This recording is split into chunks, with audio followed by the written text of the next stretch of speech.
किसी शहर के रेलवे स्टेशन पर एक भिखारी रहता था। वो वहां आने जाने वाली रेलगाड़ियों में बैठे यात्रियों से भीख मांगकर अपना पेट भरता था। एक दिन जब वह भीख मांग रहा था तो सूट बूट पहने एक लंबा सा व्यक्ति उसे दिखा। उसने सोचा कि यह व्यक्ति बहुत अमीर लगता है, इससे भीख मांगने पर यह मुझे ज़रूर अच्छे पैसे देगा। वह उस लंबे व्यक्ति से भीख मांगने लगा। भिखारी को देखकर उस लंबे व्यक्ति ने कहा, तुम हमेशा मांगते ही रहते हो, क्या कभी किसी को कुछ देते भी हो? भिखारी बोला, साहब मैं तो भिखारी हूँ, हमेशा लोगों से मांगता ही रहता हूँ, मेरी इतनी औकात कहाँ कि किसी को कुछ दे सकूं। लंबा व्यक्ति बोला, जब किसी को कुछ दे नहीं सकते तो तुम्हें मांगने का भी कोई हक नहीं है। मैं एक व्यापारी हूँ और लेन देन में ही विश्वास करता हूँ। अगर तुम्हारे पास मुझे कुछ देने को हो तभी मैं तुम्हें बदले में कुछ दे सकता हूँ। इतना कहने के बाद वह लंबा आदमी ट्रेन में बैठकर चला गया। इधर भिखारी उसकी कही गई बात के बारे में सोचने लगा। उस लंबे व्यक्ति के द्वारा कही गई बात उस भिखारी के दिल में उतर गई।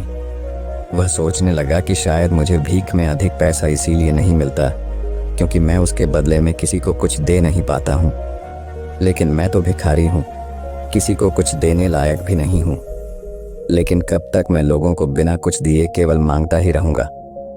बहुत सोचने के बाद उस भिखारी ने निर्णय किया कि जो भी व्यक्ति उसे भीख देगा उसके बदले में वह भी उस व्यक्ति को कुछ ज़रूर देगा। लेकिन अब उसके दिमाग में यह प्रश्न चल रहा था कि वह खुद भिखारी है तो भीख के बदले में वह दूसरों को क्या दे सकता है। इस बात को सोचते हुए 2 दिन हो गए, लेकिन उसे अपने प्रश्न का कोई उत्तर नहीं मिला था। तीसरे दिन जब वह स्टेशन के पास बैठा हुआ था तभी उसकी नज़र कुछ फूलों पर पड़ी जो स्टेशन के आसपास के पौधों पर खिल रहे थे। उसने सोचा, क्यों न मैं लोगों को भीख के बदले कुछ फूल दे दिया करूं। उसको अपना यह विचार अच्छा लगा और उसने वहां से कुछ फूल तोड़ लिए। अब वह ट्रेन में भीख मांगने पहुंचा। अब जब भी कोई उसे भीख देता तो उसके बदले में वह भीख देने वाले को कुछ फूल दे देता। उन फूलों को लोग खुश होकर अपने पास रख लेते थे। अब भिखारी रोज फूल तोड़ता और भीख के बदले में उन फूलों को लोगों में बांट देता था। कुछ ही दिनों में उसने महसूस किया कि अब उसे बहुत अधिक लोग भीख देने लगे हैं। वह स्टेशन के पास के सभी फूलों को तोड़ लाता था। जब तक उसके पास फूल रहते थे तब तक उसे बहुत से लोग भीख देते थे, लेकिन जब फूल बांटते बांटते ख़त्म हो जाते तो उसे भीख भी नहीं मिलती थी। अब रोज़ ऐसा ही चलता रहा। एक दिन जब वह भीख मांग रहा था तो उसने देखा कि वही लंबा व्यक्ति ट्रेन में बैठा है जिसकी वजह से उसे भीख के बदले फूल देने की प्रेरणा मिली थी। वह तुरंत उस व्यक्ति के पास पहुंच गया और भीख मांगते हुए बोला, आज मेरे पास आपको देने के लिए कुछ फूल हैं, आप मुझे भीख दीजिए तो बदले में मैं आपको कुछ फूल दूंगा। उस लंबे व्यक्ति ने उसे भीख के रूप में कुछ पैसे दे दिए और भिखारी ने कुछ फूल उसे दे दिए। उस लंबे व्यक्ति को यह बात बहुत पसंद आई। वह बोला, वाह क्या बात है, आज तुम भी मेरी तरह एक व्यापारी बन गए हो। इतना कहकर फूल लेकर वह लंबा व्यक्ति अपने स्टेशन पर उतर गया। लेकिन उस लंबे व्यक्ति द्वारा कही गई बात एक बार फिर से उस भिखारी के दिल में उतर गई। वह बार बार उस लंबे व्यक्ति के द्वारा कही गई बात के बारे में सोचने लगा और बहुत खुश होने लगा। उसकी आंखें अब चमकने लगीं।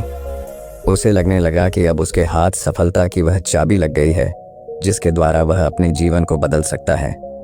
वह तुरंत ट्रेन से नीचे उतरा और उत्साहित होकर बहुत तेज आवाज में ऊपर आसमान की तरफ देखकर बोला, मैं भिखारी नहीं हूँ, मैं तो एक व्यापारी हूँ, मैं भी अमीर बन सकता हूँ।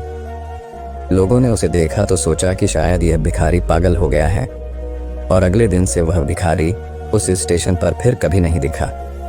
लेकिन 6 महीने बाद इसी स्टेशन पर 2 व्यक्ति सूट बूट पहने हुए यात्रा कर रहे थे। दोनों ने एक दूसरे को देखा तो उनमें से एक ने दूसरे से हाथ मिलाया और कहा, क्या आपने मुझे पहचाना? दूसरा व्यक्ति बोला, नहीं, क्योंकि मेरे हिसाब से हम लोग पहली बार मिल रहे हैं। पहला व्यक्ति बोला, नहीं, आप याद कीजिए, हम पहली बार नहीं बल्कि तीसरी बार मिल रहे हैं। दूसरा व्यक्ति बोला, मुझे याद नहीं, वैसे हम पहले 2 बार कब मिले थे? अब पहला व्यक्ति मुस्कुराया और बोला, हम पहले भी 2 बार इसी ट्रेन में मिले थे। मैं वही भिखारी हूँ जिसको आपने पहली मुलाकात में बताया कि मुझे जीवन में क्या करना चाहिए, और दूसरी मुलाकात में बताया कि मैं वास्तव में कौन हूँ। दूसरा व्यक्ति मुस्कुराया और अचंभित होते हुए बोला, ओह, याद आया, तुम वही भिखारी हो जिसे मैंने एक बार भीख देने से मना कर दिया था और दूसरी बार मैंने तुमसे कुछ फूल खरीदे थे। लेकिन आज तुम ये सूट बूट में कहाँ जा रहे हो और आजकल क्या कर रहे हो?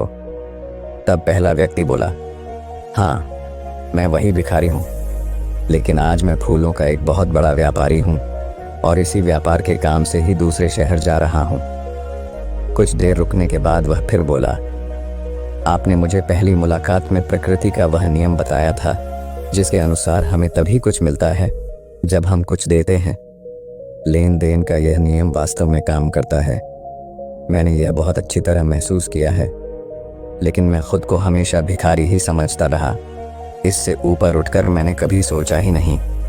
और जब आपसे मेरी दूसरी मुलाकात हुई तब आपने मुझे बताया कि मैं एक व्यापारी बन चुका हूँ। अब मैं समझ चुका था कि मैं वास्तव में एक भिखारी नहीं बल्कि व्यापारी बन चुका हूँ। मैंने समझ लिया था कि लोग मुझे इतनी भीख क्यों दे रहे हैं, क्योंकि वह मुझे भीख नहीं दे रहे थे बल्कि उन फूलों का मूल्य चुका रहे थे। सभी लोग मेरे फूल खरीद रहे थे क्योंकि इससे सस्ते फूल उन्हें कहाँ मिलते। मैं लोगों की नज़रों में एक छोटा व्यापारी था, लेकिन मैं अपनी नज़रों में एक भिखारी ही था। आपके बताने पर मुझे समझ आ गया कि मैं एक छोटा व्यापारी हूँ। मैंने ट्रेन में फूल बांटने से जो पैसे इकट्ठे किए थे उनसे बहुत से फूल खरीदे और फूलों का व्यापारी बन गया। यहाँ के लोगों को फूल बहुत पसंद है और उनकी इसी पसंद ने मुझे आज फूलों का एक बहुत बड़ा व्यापारी बना दिया। दोनों व्यापारी अब खुश थे और स्टेशन आने पर साथ उतरे और अपने अपने व्यापार की बात करते हुए आगे बढ़ गए। दोस्तों, इस कहानी से हमें बहुत कुछ सीखने को मिलता है। कहानी में लंबा व्यापारी गिव एंड टेक के नियम को बहुत अच्छी तरह जानता था। दुनिया के सभी बड़े व्यापारी इसी जीवन के नियम का उपयोग करके सफल हुए हैं। इस फॉर्मूले को उसने भिखारी को भी बताया। भिखारी ने इस प्राकृतिक नियम को अपना लिया और इसका असर उसके जीवन में साफ दिखाई देने लगा। उसने अपनी सोच बदली और उसकी ज़िंदगी बदल गई। यह कहानी हमें बताती है कि हम यदि अपनी सोच बदल लें तो कुछ भी हासिल किया जा सकता है। यदि हम खुद को छोटा समझते रहेंगे तो हम हमेशा छोटे ही बने रहेंगे। बड़ा बनने के लिए हमें अपनी सोच को बदलना होगा और खुद के बारे में बड़ा सोचना होगा। कहानी का सार यह है कि सफलता आपकी सोच में छुपी होती है। खुद का आत्मसम्मान जगाइए, अपनी सोच को बड़ा बनाइए और देखिए कैसे आप सफलता के शिखर पर पहुंच जाते हैं।